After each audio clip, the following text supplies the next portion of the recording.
There were bright flashes of red in the sky. It's as if someone was waving around a flare light from space, faint but noticeable.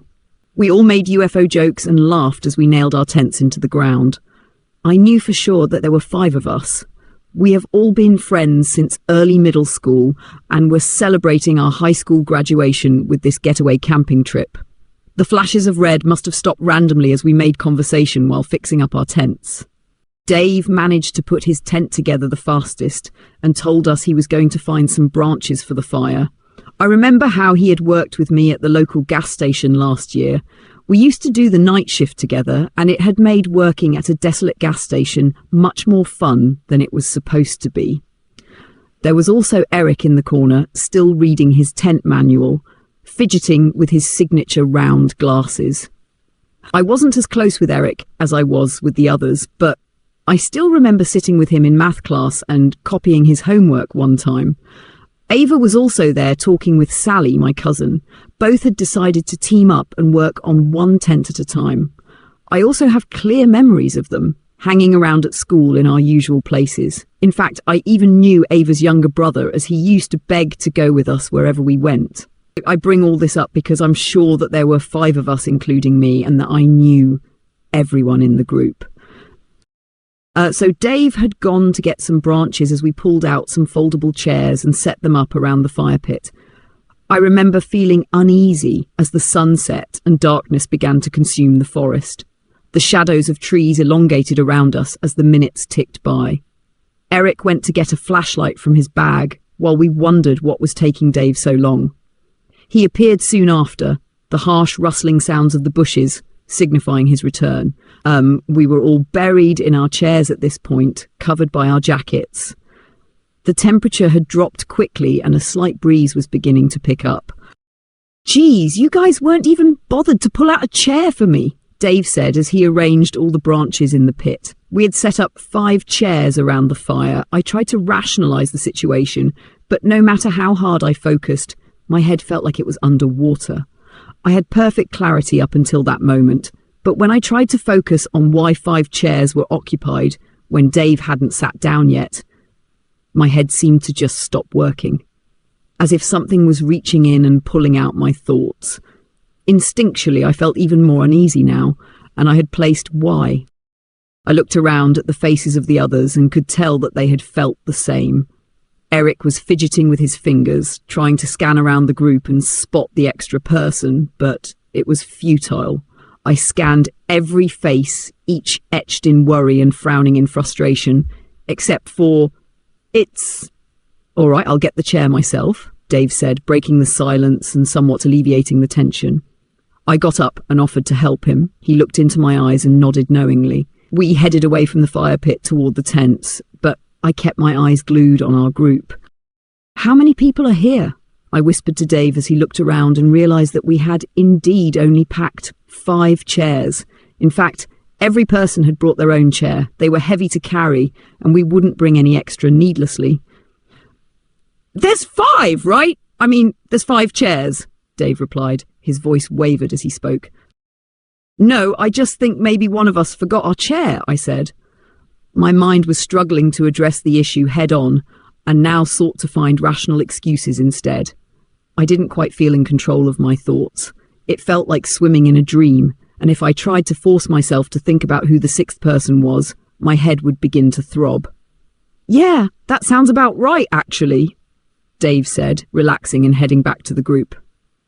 When we walked back to the fire pit and circle of chairs, 2 chairs were empty, one for me and one for Dave. Everything was adding up now, even though we all agreed it hadn't before. Sally suggested we were all probably tired after the long hike to get here and just needed some sleep. She could have been right. We were all sleep deprived from waking up very early today to make it on time. Ava brought out the drinks. The whole 6-pack was emptied. We all moved close to the crackling fire for warmth as we took sips from our cans and reminisced on memories of last year. Ava was in the middle of telling us about that one time she was home alone with weird things happening in her house when I got these sudden chills, despite the pleasant warmth of the fire. What had felt cozy and safe moments ago now felt wrong, all because I realized there was a crucial detail I had missed. "Who started the fire?" I asked, completely interrupting Ava in the middle of her story and breaking everyone else's immersion. Everyone looked momentarily annoyed until they realized they had no answer. Once again, I scanned the faces staring back at me, all barely illuminated by the light from the fire, all familiar, all pale with fear. "Wasn't it you, Dave?" Eric asked. Dave shook his head. "I think the person standing behind Jenny did it," Sally said, looking over at me. I whipped my head around so quickly it hurt. My heart pounded in my ears. There was nothing behind me except the encompassing darkness of the woods. Staring at those tall, shadowy trees made me feel exposed, like a lost bird in a vast, empty field. "Wait! I don't know," Sally stammered. Her eyes went wide, and she was visibly shaking. She continued looking around frantically as Ava moved over to her, placing her hands on her shoulders, trying to calm her down. "I think we should leave this place," Ava stuttered. "Yeah, something just doesn't feel right, but I can't put my finger on it," Dave added. "But it's so dark out in the forest now, we'd probably get lost if we leave," someone else pointed out. "Yeah, I think we should stay the night and leave as soon as we can tomorrow," Eric agreed. I tried to protest but realized Eric was right. The woods harbored an oppressive darkness, making navigation nearly impossible. Staying the night was the only option, even if every instinct screamed at me to run. "Let's not sleep in our separate tents, just to be safe," Sally said. We all agreed. We had only brought one-person tents, but if we tried, we could squeeze 2 into each tent. That way, no one would be alone at night. Following this conversation, we all got up and made our pairs. I went with Dave and Sally, as always, paired with Ava. Eric kept complaining that he didn't have a pair, but we reassured him he did.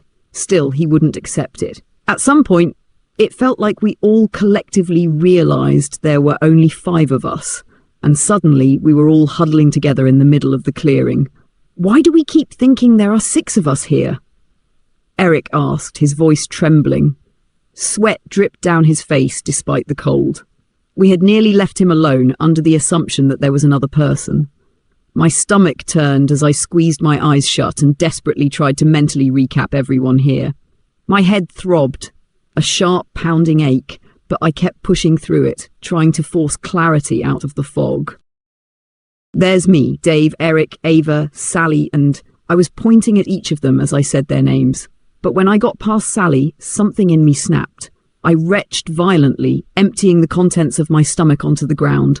The left side of my head felt like a knife was twisting into it, sharp and relentless. My vision blurred and I swayed, barely able to stand.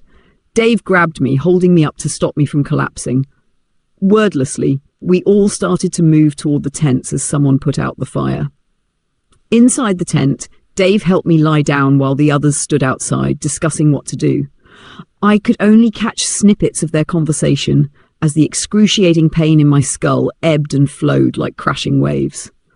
Sally suggested a clever idea, arranging 3 tents together so their openings formed a U shape, allowing us to sleep as close as possible while limiting the entrance to just one side. It sounded like the best plan under the circumstances. Dave started to step outside to help as they worked, but I clutched his hand tightly and whispered, "Stay with me." He nodded, his expression unreadable, and stayed by my side. Despite the circumstances, sleep came quickly and easily. Ava's shrill scream pierced through the silence, yanking me out of sleep in an instant. Dave and I scrambled to rip open our tent door, the cold air hitting us as we stepped out into the chaotic scene. Sally and Ava stood frozen outside Eric's tent, their faces pale and stricken with terror, their breaths coming in shallow gasps. They were staring inside, unmoving. Without thinking, we pushed them aside and leaned in to see what had horrified them so deeply. Eric's sleeping bag was rolled up. He was still inside it, his head in the center, face contorted in utter agony. The rest of his body rolled around it with the blue fabric now dripping with dark blood. Dave zipped up the door of the tent. Ava was in shock. Her eyes had become glassy and unfocused. Sally was shaking her repeatedly, tears streaming down her face. Dave picked up his torch and yelled at us to get up and run. We left the campsite behind and entered the trail we had come from. The 5 of us huddled together, Dave leading in the front as he cast his weak flashlight over the path so we could see it. All we had to help us get through this 2-hour trail was a small white circle of light. Even the moon failed to illuminate our surroundings through the dense foliage. Ava tripped and fell, twisting her ankle. We came to a stop. Someone said they knew how to splint it so we could keep going. They dragged her into the woods instead. It happened too quickly for any of us to process. Sally was about to run after Ava when Dave held her back. She struggled and managed to free herself, running into the trees to follow the echoes of Ava's screams. I was about to run after her, but Dave held me by the shoulders and shook me hard. We need to get out of here, Jenny, please," he said. I hesitated but jolted into motion again when Sally's voice was cut off abruptly. She had been calling out Ava's name as she ran after her. Dave and I continued to run down the trail, trying to get to our car so we could get out of here. There was nothing we could do. At some point, there were 3 of us running on the trail, Dave and I shoulder to shoulder, while someone followed us closely behind. "Dave, who's behind us?" I gasped. My heart was threatening to burst through my ribcage and my legs burned. He turned to look at me. Confusion transformed into fear on his face, and then into rage. "You keep running," he told me as he produced a pocket knife from his pants. He handed me the car keys, which I nearly dropped. Then he turned around suddenly and jumped at whoever was behind us. I continued to run in fear as the sounds of a struggle grew behind me. I tripped and tumbled through the trail for what felt like hours. I didn't allow myself to stop. I almost cried when the trail ended, and I walked out into the familiar car park. Not wasting a second, I ran to the car and started it up, accelerating out of that forest and onto the highway within mere seconds. I'm saying this story out at a rest stop. My phone has finally regained service, and I've called 911 to try and explain the situation. I don't think they believe my version of events, but they sent a car my way regardless. As I wait, the sun is finally starting to rise. After I hit the post button on this, I'm going to check why the person in my back seat has been so silent the whole time.